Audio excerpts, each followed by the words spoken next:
เป็นสายและคู่สองฝั่งหากน้ำกันขวางก็บ่สำคัญแต่ความสัมพันธ์ของเฮามันคงเลื่อยไปทั้งใกล้กันคนละฝั่งของต่างไม้ปองดองมุ่งหวังทั้งสองจนได้ด้วยความใฝ่ฝันมันสุดหัวใจฝากฝังสูงในเหมือนใจเดียวกันทั้งสองฝั่งกันกลางด้วยสานาทีแต่ประเพณีนั้นบ่ต่า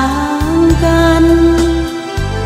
ศาสตร์ลาวและไทยก่อนนั้นเคยได้สัมพันธ์ร่วมสายโลหิตเดียวกันเพียงน้ำเท่านั้นมากันแบ่งทางขอ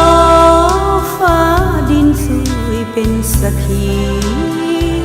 โปรดคิดปลานี้จงอย่าได้มีวัน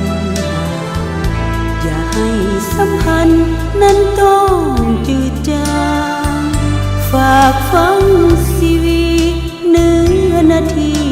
สองฝั่ง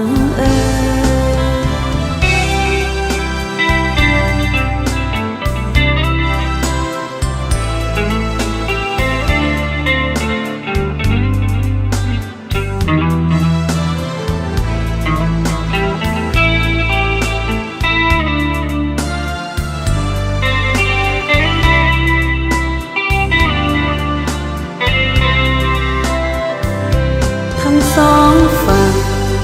กันกลางด้วยสานาที